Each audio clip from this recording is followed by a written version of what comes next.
pockets galore. 3, 4 pockets on one side, same again on the back. I am such a lover of pockets. Hello lovely people and welcome to the Almita Made channel. My name is Alma and I'm here to chat about all things making, mainly sewing and knitting.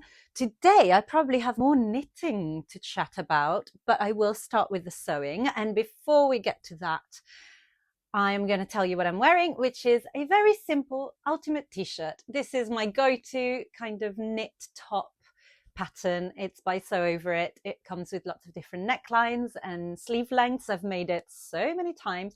I work at Sew Over It, so I am biased, but it is such a useful pattern that I will never stop making, frankly. This is the scoop neck with the long sleeves. Very simple. It comes together so quickly. Possibly this is my only long sleeved one. So I need to make a few more because the jersey, because I wear it all the time and wash it all the time, it's getting a little bit tired. It's a bamboo jersey, which is lovely. And yeah, I need to add some of those to my list of plans. And speaking of plans, what I thought might happen has happened already, which is that I filmed a whole vlog with autumn making plans and I have already steered away from it. This is so hard to kind of commit to a list of plans because other things catch my eye. So the first edition and I will link to the original autumn plans vlog in case you want to see it. I have made one thing from that list. So that's something. No, 2 things because I finished the egg socks as well. Anyway, the first thing that took over the list was my grid shirt, my Emily in Paris inspired shirt. So I'll link to that vlog as well. That was a late edition. I'm so happy I made it. I've worn it twice already out into the world. So very happy with that one. And basically after making 2 shirts in a row, which is what ended up happening, the other things in my autumn plans are some quite involved Caroline pajamas with egg fabric, which I am definitely still going to make, but they are quite an involved make because there's piping involved. The top is basically another shirt and I just made 2 shirts. So I wasn't going to jump on that straight away after the shirts. I put that on hold for a little bit. The other thing I wanted to make are some black denim falconer pants, patterned by Helen's Closet. Definitely want to make those still as well. And I haven't started working on the pattern, but I have washed my black denim, which doesn't sound like a big involved part of the process, but it was because, as I mentioned in a few previous vlogs, I'd bought this lovely quality black denim from Fabric Godmother last year. It must be last year, over a year ago for sure by now. And I think I got it as a remnant, so it was very good value. And it arrived and I was excited to make some black jeans with it. And then it arrived with a list, a set of caring instructions, basically, to pre-wash it. Usually when I buy a fabric, it comes through the door, I almost immediately, depending on what else I need to wash, but I very quickly pre-wash the fabric so that then I don't have to think about it. And it's ready for me whenever I'm ready to make something with that fabric. But I got this denim with lots of instructions and I was like, oh no, I can't take this. Why isn't it just pre-wash your fabric?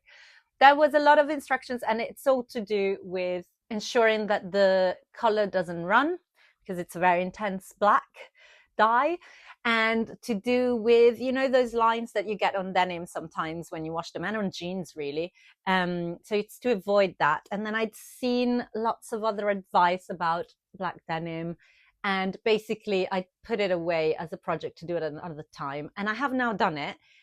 So I pre-soaked the whole piece of fabric in the bath in water with a little bit of white vinegar, like the type I use white vinegar so much to clean stuff and things like that. I put the fabric in the bath, and I'll put a picture if I can find it.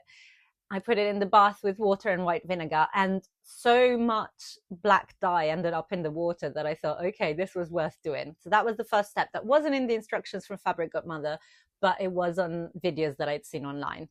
Then, while wet, So the fabric is already all wet. This is the problem when you just wash denim from scratch, let's say. If you just put your dry denim in the washing machine, it starts getting wet in different patches or something like that. That's why you end up with those fold lines, I guess.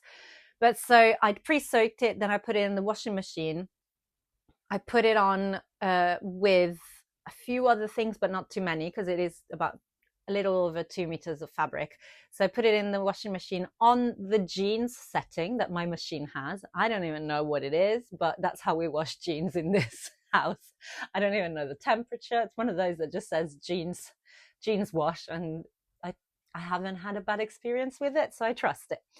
So I put it in there with 2 color catchers, which are those little sort of papery sheets that you can buy anywhere in supermarkets. I use them quite a lot because I love my colorful clothes, and I am always a little bit worried with handmade clothes that colors might run in the first few washes. So I use those very regularly. I put 2 in with the denim, and they came out so dark. So again, thank God I did that. And that was mentioned by the Fabric Godmother instructions.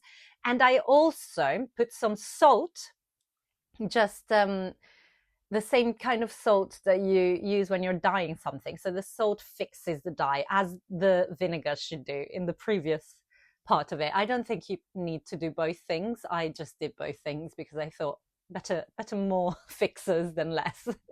So in the washing machine, it's already wet, 2 color catchers, some salt, and a tennis ball, which I took from Roy, who was devastated because it's one of his favorite toys, and I put it in the wash. And yes, it's a dirty tennis ball because my dog's been playing with it, but it's going in the wash. It's being washed. I don't care. And also, guess what? My jeans, once I wear them, they're going to have dog all over them. So it's we're not going to get precious about stuff and dogs in this house, you know. So in the wash, on the jeans wash, color catchers, tennis ball, pre-soaked, and the fabric came out great. Let me show you. I mean, I'm in black. This is black. You can't see anything. But basically, just know that I'm very happy because it came out looking a very deep black. I mean, we're all disappearing in here. It came out looking a very rich black. And I washed it with, the other things I washed it with were just like socks and things like that, all black in case this run. So nothing was damaged, but maybe the black did run because the color catchers were covered in it, and no fold lines. And then I just let it air dry for quite a while. I think it took days because it is quite chilly now in the UK. But anyway, that is the first step towards making my falconer pants. So maybe I'll start next week, or this weekend I might start making them. Basically, the next step is to alter the pattern. I always have to alter trouser patterns. So whether I do a quick little toile or I just alter everything on paper and get going, we'll see. But anyway, this one hurdle has been overcome, which is good because I really wasn't looking forward to the whole process. Then the next sewing thing I'm going to talk about is very exciting because it is a completely new make that was not on my autumn plans list at all. It just jumped the queue. So let me show it to you and then I'll tell you all about it. It's so classy and subtle. I love it. It's a big purple bag, and I will put pictures and videos throughout this just so you can see it. But let me just show you the mushrooms up close. It's a really dark purple. In the pictures, you'll get to see the color better, I reckon, because the camera is making it look a little bit odd now.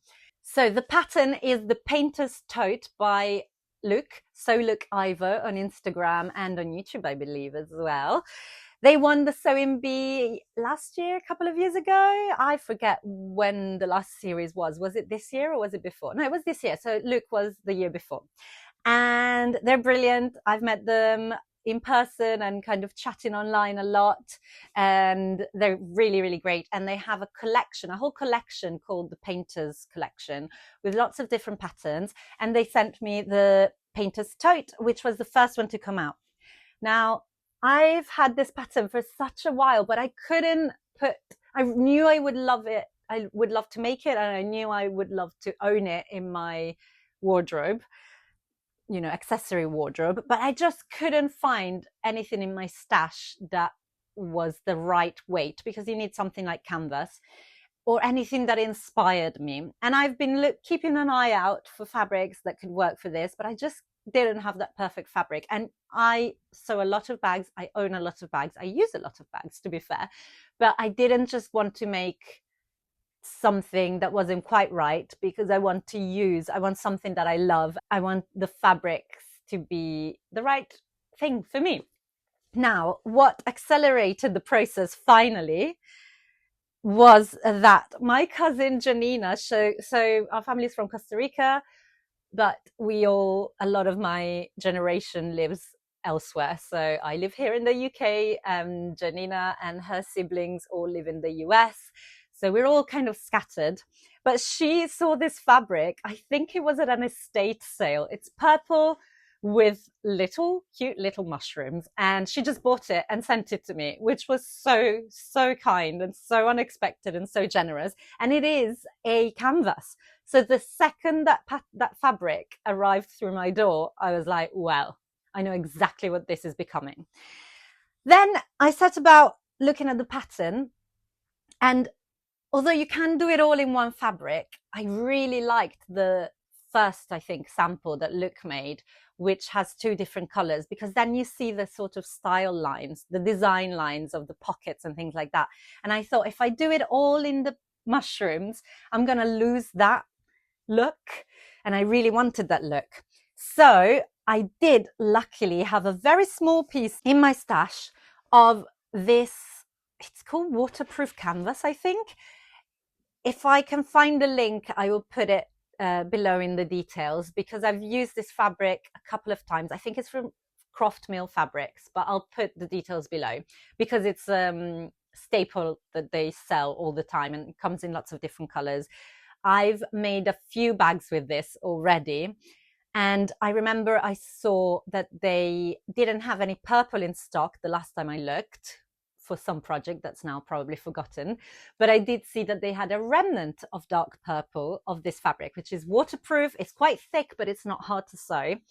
I really love this kind of fabric, and it's quite sporty on its own. Not sporty, maybe not, but it just looks quite, you know, like a practical sort of backpack fabric that you might see. So on its own, it's not exactly my style, but I thought, added as a section for the painter's tote, it works really well, and it makes the mushrooms really stand out.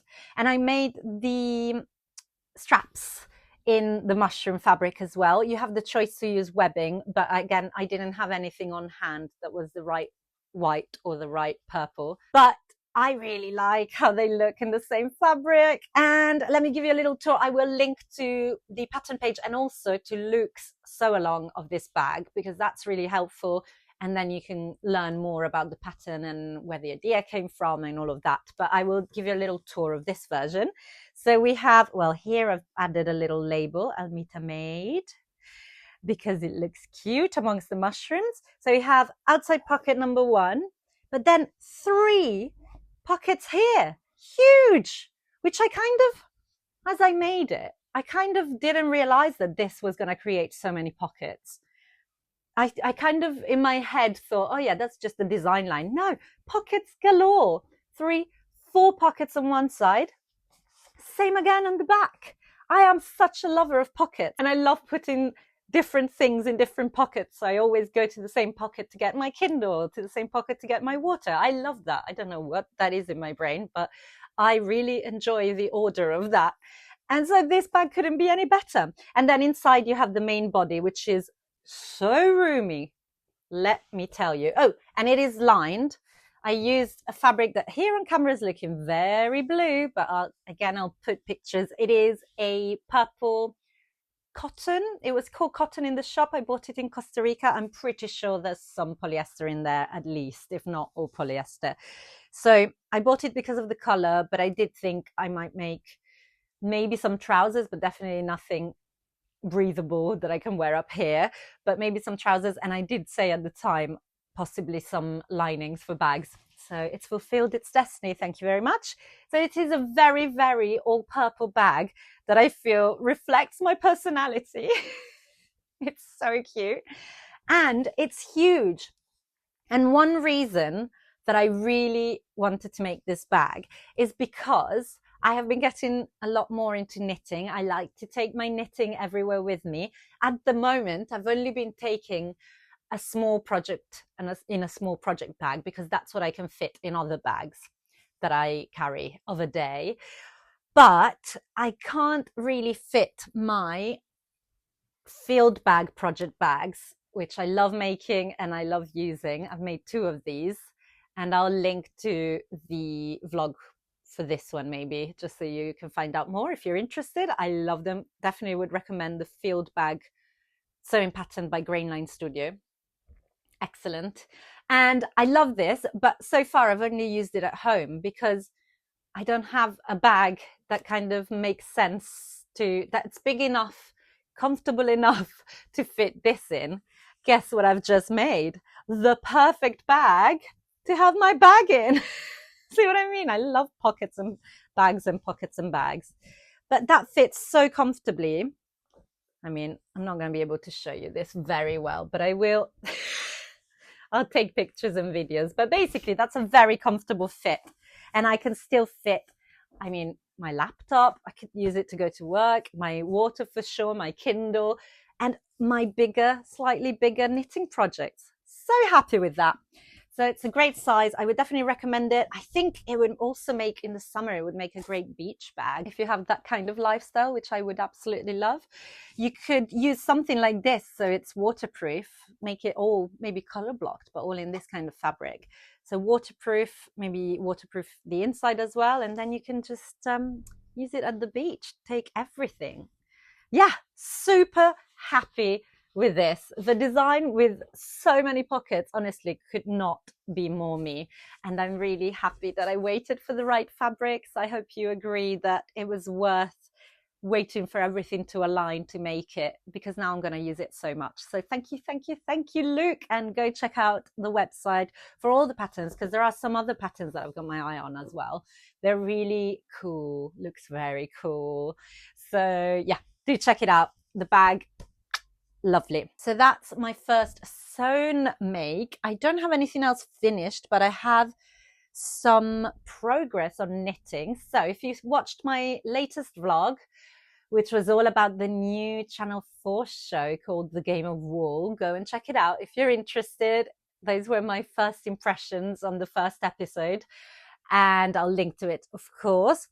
In there, I mentioned that I had cast on before the show started, so the idea didn't come from it, but I'm very excited that this week the knitters are going to be knitting things for dogs. So excited to see that. Before I even saw that, I had cast on a Christmas jumper for my dog Roy. So in that vlog, I'd shown you the very beginning of it. It is chunky wool, in keeping with the Game of Wool theme. So this is on very large needles. I said in the previous one that they were 12 millimeters. I don't know where I got that number from. They are 10 millimeters, but still huge compared to anything else I work with. So since I last showed you the project, I have moved on, because this chunky wool and big needles do work up really quickly, which is the positive of it, which is why they're using it for the Game of Wool, I'm sure. So I've already finished one ball. I'm using the, what's it called? Something Winter Wonderland, something. Stylecraft Winter Magic XL in the color Christmas Tree, of course. There you go. It's some yarn that Pat found in a charity shop and bought for me very, very sweetly ages ago, actually. But I finally decided to use it to cast on a jumper for our dog. And yeah, I've actually finished one ball already, and I'm 1/3 through the second one, and I've ordered one more, which seems silly, but you know, I've ordered a third ball because I think I'm going to need it, because it knits up quickly and it eats the yarn. It's very yarn hungry. So where are we? I have some ribbing here, which might be turned under to make a cozy little neck, or I might leave it like this. We'll see how the model looks in it when I manage to try it on him. Good luck to me. And what we've got here is the beginning of the body, and I've already made the holes for the paws, for the legs, the front legs. So I've started the aperture, and I'm guessing at some point I will rejoin it and keep knitting. And it is knitted flat, which is a bit boring. It's not very fun to purl on this size of needle, to be honest. I don't love purling anyway, but on this size, I find it hurts my hands a little bit, to be honest. So I am working on it here and there. But I don't think it's going to take me long to finish. So if you can imagine, at the end, it will get sewn there and the legs will come here. Where is it? Here. And I'm sort of adapting the size for the weird shape that is my sausage dog, my standard dachshund. So the pattern is called Hot Dog by Will and the Gang. Someone gave it to me, but I then found out researching it that it's actually a free pattern. So anyone can get that for free, which is great. And the sizes in my version, at least, are for a very small dachshund, for a pug, and for a spaniel, medium dog, sort of a spaniel. So I am, because my dog is a dachshund, but it's a standard dachshund, not a mini one. He's very big compared to the little ones that you see around. And so I am basically doing the biggest size, but with a smaller neck, and I will do a longer body because that boy's so long. He's like a cartoon dog, honestly. Like the one in Toy Story. He is very long. So that's the progress on Roy's Christmas jumper, which is going quite fast. Hopefully I will finish it soon. Once I start wearing sparkling stuff for the Christmas period, then Roy will also be able to wear sparkling stuff. And speaking of sparkling stuff, I've got another whip, another work in progress in knitting, which I haven't shown you in a few weeks, I don't think. This is the Pettson vest. I will put details of the pattern on the screen. Again, it's knitted flat, so again, it's a lot of purling, but it is, what am I on? 4mm needles, maybe 5mm needles. It is a little bit easier. And I am making it in pure tweed in black. Lovely yarn. I'll put a picture of the hank somewhere on the screen. I bought this from Yarn by the Water, which is a lovely, lovely shop in West London near me.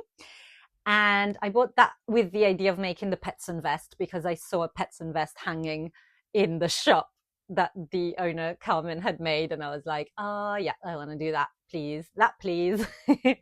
And speaking of Carmen, I got stuck at one point with the pattern. There's just the way that a thing is explained that I could not get my head around it.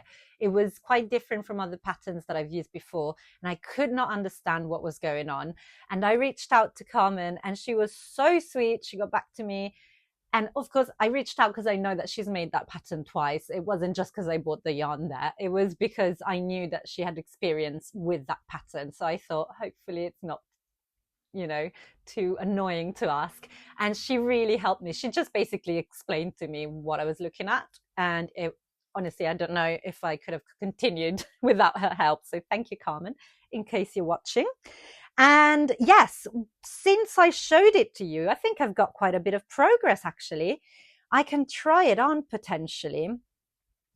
Oh, and I should also say that I'm using, together with the tweed, I am holding something I can't find in my project bag right now, but it's basically a sparkly runner. Is that what you call it? So if you see on the swatch, it's black, but it sparkles. So there you go. Roy and I will both have sparkly knits soonish. This is progressing quite quickly, I find, for a pattern that has some techniques that I wasn't familiar with and I've never knitted anything that's like, it's sort of a cardigan. It doesn't have sleeves, but it's a cardigan idea. And it's going quite quickly considering all of that, because it is on 4 and 5mm needles. I think that's helping a lot. And what's quite fun is that you've got stockinette stitch. I mean, you won't be able to see it on with the sparkles, but basically you have stockinette stitch on the front and reverse stockinette stitch on the back. Absolutely impossible to see, but in real life you can tell the difference. And it just, I think it looks nice, but also keeps it a little bit interesting, especially because you're knitting on the flat. At least it's switching from knit and purl, from knit to purl and vice versa quite frequently. So let me see if I can try it on, because basically I've done the armholes, I've done the back, starts at the back, then you do the front, right front, then the left front, and then you join everything to create the armholes after some increases, decreases, I can't remember. But what I'm excited about is that it's starting to look like a garment. Can you see that sparkle? Are you joking? I'm getting so excited about this. Honestly, in real life, it looks sparkly. On screen, I look like a Christmas tree, which I have absolutely no objection about.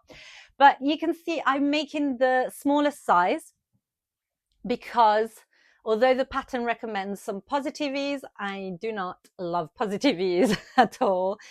I am going to end up with a tiny bit of negative ease by making the smallest size. And that's what I'm going for. I want a tight little vest to put on top of dresses, on top of, well, tops. On top of this, it looks lovely. And yeah, so we've just gone past the armhole. I've got what, maybe 4 centimeters below the armhole, something like that. And I think I'm going to finish the next step fairly soon. I need to get to a certain length here, and then you start picking up for some kind of edging here at the armholes, and then a whole band, I guess, all down the front and around the neck, and that's how everything gets finished. So I think that I'll reach my desired length fairly soon. Then picking up stitches and doing some ribbing for the armholes will be fine because I've done that before for other projects. I am a little bit nervous about the band on the neckline because that is something I have never tried before. I don't know, but I feel like I've heard people say that there's different ways of creating a cardigan button band, and some ways are easier than others. I don't fully know what this technique is like, but I do know that in the pattern it has afterthought buttonholes, which looks like you kind of decide where your buttonhole is going to be and you stretch out the stitches a little bit. That's what it sounds like from just skimming through the instructions. And that sounds great to me because I was already a little bit scared of the idea of having to knit something like some fancy stitch to get the buttonhole. This one sounds doable. And then once I've done all of that, there is the option to add an afterthought little pocket, which I definitely want to try. I don't know if I'll manage it because it does look a little bit fiddly, but I'm definitely going to try. If I manage, I'll be extra happy. If I don't manage, never mind, because it's going to be a tiny little pocket here on my vest. It's not, I can maybe keep a treat for Roy in there, but that's about it. It's not going to be a super useful pocket. I would like to learn how to do it, but if I don't manage it, it's okay. It's not like a super huge part of the garment. Mainly, I just want a sparkly vest. So that's my update on the Pettson vest. There we go. Quite handy that it's an open garment and I can try it on without, pulling through a barber cord or anything like that. Now, let me take this off before I tangle myself up in everything. So pleased with how it's going though, because I did think I would struggle a bit more than I have, to be honest. I did get stuck, and thanks to Carmen, I got unstuck, but I thought there might be more techniques that scared me, but it's been, touch wood, it's been good. The last thing I'm going to show you is still yarn related, and it relates to my sock knitting journey.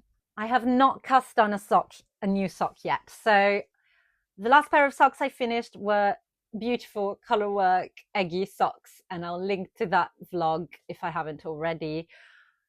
But the sad story of those socks is that they came out looking great. They fit me, not tight, but they did fit my feet. And then I blocked them and now they fit my husband. So who has a size 10 foot versus my size 5 foot. So they grew a lot.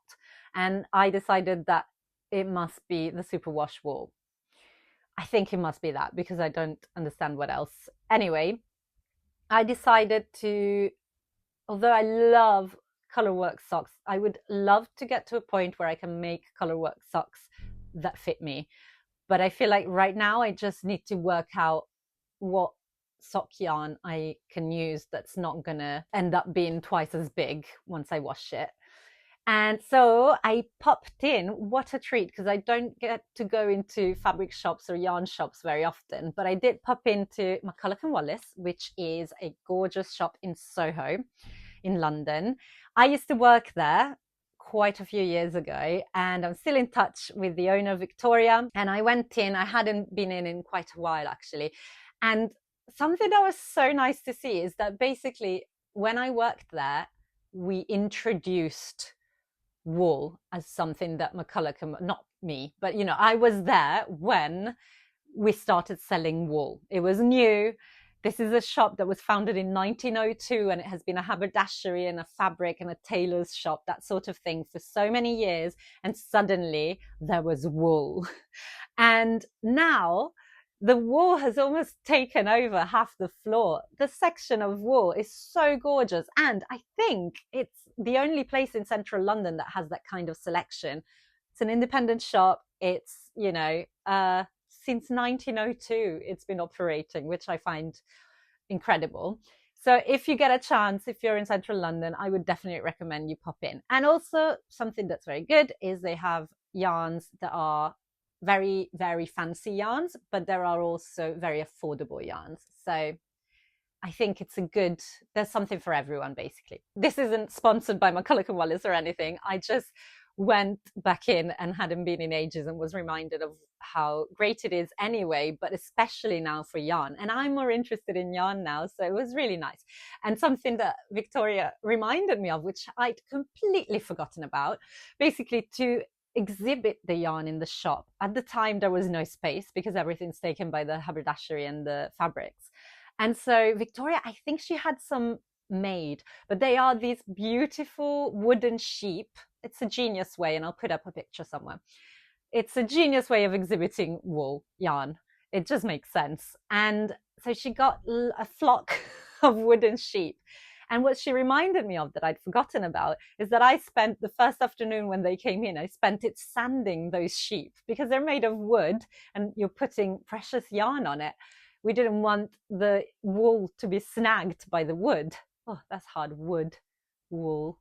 Those vowels are very tricky for my Italian brain. So forgive me if I get them the wrong way around. But anyway, those sheep are still going strong and I sanded them. It's nice to see a little part of you somewhere that you used to work, isn't it? I felt very proud of it, to be honest. And again, because I started knitting more seriously when I worked there, because we brought in all the wool, I just got more interested in. But then I kind of stopped for quite a while and now I'm so back into knitting. It was like a full circle moment, going back in, seeing how much the yarn selection has grown, all of that. It was just a lovely, lovely afternoon, basically. So do check it out if you go. And also, if you go and you buy some yarn, you get a project bag. And yeah, Victoria was laughing at how much everyone seems to love the project bag. And I said, it's so good. I love the project bag. So she had these made, so it's the McCulloch and Wallace logo, but changed to a yarn ball. So cool. And you can see established 1902 somewhere. Yeah, there it is. It's just the cutest. And I am such a sucker for a free tote bag, or even better now, a free project bag. So you get that when you make a yarn purchase. So another reason to pop in. And basically, I had done a little bit of research about sock yarn. I got so many recommendations in the comments of my sock fail vlog. Thank you so much for everyone who took the time. And I'm going to explore everything in terms of needles and patterns and techniques that I'm going to delve into soonish, I think. But first, I just wanted to pick a yarn that people were recommending to me that they've had good experiences with. And I read a lot in the comments, but also in blogs, in other people's vlogs.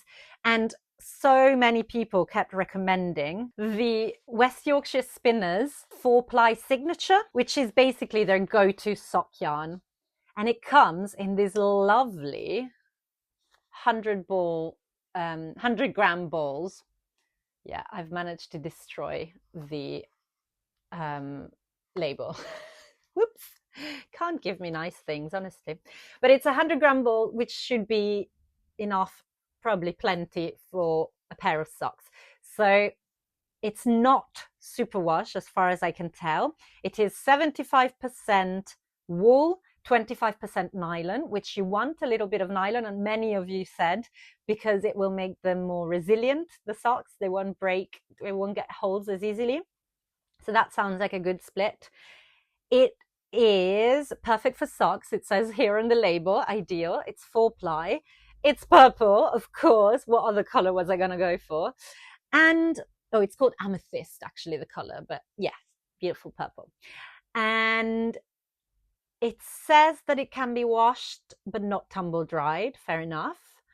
And it says, now this is what I'm finding quite interesting. It says that the recommended needles are 3.25 millimeters. Now, I have been using 2.5 millimeter needles, and most 4-ply sock patterns I have seen around do ask for 2.5 or 275 maybe. So I'm going to try and use this yarn on 2.5 millimeter needles, see if I get gauge for whatever pattern I end up trying, and see how I go. But then maybe I should also gauge it at, try it at 3.25 millimeter needles. I don't know. But yeah, let me know if you've used this before. Have you used a specific pattern? I've previously used the vanilla sock by the Crazy Sock Lady, the vanilla sock recipe tutorial and all of that. But I used it with superwash wool, so those socks have grown as well. So now I'm thinking of trying, there's one that's called something like Totally Basic Sock. Can't remember who it's by, but if I find it, I'll put the details up. There's also another pattern called the One Sock. There's also ways to calculate, so you create your perfect ad hoc recipe for your socks. I don't know. I think I might start with a pattern because I think I have quite an average foot. I might be wrong. But I just wear a size 5, UK size 5, 38 in Europe. I can't remember what it is in US sizes, but you know, I think it's quite an average foot size. I feel like a ready-made pattern in the right wool with the right needles should work for me. So before I go down the rabbit hole of working out impossible calculations to make my own pattern, I'm going to try what's there already. Also, a lot of these patterns are free, which is, I'm so grateful for those resources. So anyway, purple, I bought this, and I bought a second color because I thought what I could try, I do want to make very simple socks, but it would still be interesting to mix it up a little bit. So instead of just doing plain purple socks, I'm thinking mostly purple with a pink fuchsia, a fuchsia cuff, heel and toe. And then hopefully I have enough of both to do a pink sock with a purple cuff, heel and toe. Hopefully that works out. I would like that. And I thought that would just make them a little bit cuter, you know, because I'm not going for any texture. I'm not going for any color work. Let's at least get some spice in the heel. You know what I mean? So yes, those are living in my lovely project bag from McCulloch and Wallace. As I said, it's not sponsored or anything else like that. I used to work there. I have some loyalty to it, but I bought all of this yarn and got my free project bag, and I was just delighted. So there you go. Victoria also convinced me to buy some other sock yarn, and this was literally because she was working on a pair of these. I got jealous because it was all of my colors, and I thought, yeah, I'm getting that. So this is much more purple than the bluish hue that's showing on the screen, so I'll put up a picture. But it's Laine du Nord, made in Italy, but with a very French name. Harmonious Socks sock line. Get 2 identical socks with 1 ball. 2 socks with just this. And I think you go on the website of the brand and you can find a sock pattern, and you should end up being able to knit color changing socks, the ones that are in the drawing, with 1 ball, which I find unbelievable. And they're long socks. This is why I got intrigued. One, because of the color, and then long socks, because I do actually love, I only have maybe a couple of pairs of ready to wear knee-high socks, and I love them, and I should have more. And if I could make my own, that would make me extremely happy. So we'll try it. Now this, it is machine washable at 40, which seems hugely hot. That's good. It says for needles, it says US 1, 2, and then just 2, 3. I'm guessing that means 2mm or 3mm. Just doesn't say millimeter. I need things spelled out. With yarn, I feel like a lot you have to kind of understand. So there we go. I wanted to know the composition. It is 75% mulesing free. Is that how you say that word? I know it's good. It's what we want to see. 75% wool treated with chlorine. Isn't that what superwash is? Maybe. I will swatch this just in case. Although you can't swatch if it's exactly the right amount to make 2 socks. Maybe I'll block the beginning, something like that. Anyway, 75% wool and 25% nylon. Let me know if any of you have used any of these, shall we call them kits? Sort of. So harmonious socks. I think it could be very cool, but I won't touch this until I've sorted out some plain vanilla socks. This is for later, but I couldn't resist it because of the colors. It does feel very soft. So there we go. That is my little yarn haul, which feels very exciting to continue my sock knitting journey. I really want to nail it. I feel like I would so love to have socks on the go at all times. I would really enjoy that because the process of knitting them I found quite enjoyable. Although the heel, I've tried maybe 2 or 3 types of heels so far, and they do confuse me a little bit. I think the one with short rows was my least favorite. The heel flap and gusset, is that, am I even saying it right? That's my favorite so far, I think. And yeah, we'll see. We'll work it out. One day I will have knitted socks that fit my feet, not Pat's. Okay, I think that is it for today. A few updates on my autumn making with new entries, progress, and all that jazz. I'm still very excited about making for the season. It is getting colder and colder here in London, but that has meant that I'm getting more and more excited about knitting. So I am knitting more because I want those finished products in my wardrobe, basically. So I really want to finish my little vest, and I'm very excited to finish Roy's jumper. I want to get on with socks. I want to get on with my black denim falconer pants. I want to get on with my pajamas. I just don't know where I'm going to go next, but things are always being made, don't you fret. And things will always be chatted about on this channel. I hope you enjoyed this video. If you did, please do give it a thumbs up and consider subscribing to the channel if you have found yourself here by accident, by maybe the algorithm likes me this week and has sent you my way. How delightful. Please subscribe and check out my other vlogs. I do at least one a week with a few extras along the way. And if you're able to, do consider buying me a coffee. The link is below. Links to all the vlogs that I've talked about should have appeared on the screen, but I'll also link to them in the details. Any patterns mentioned, I'll do the same. And yeah, I hope you had a good time. Hopefully you were making something while you were watching this, or just relaxing. Why not? But I do like the idea that I'm keeping you company while you craft in some way. I do like that because that's how I enjoy watching vlogs, while I sew, while I knit, while I whatever I'm doing, even while I bake and things like that, while I cook. Yeah, I love a good vlog. A good crafty vlog is great. Anyway, I will see you again soon next week with hopefully some progress on something. And until then, keep making and keep chatting about making. Bye. and I love putting things in different things.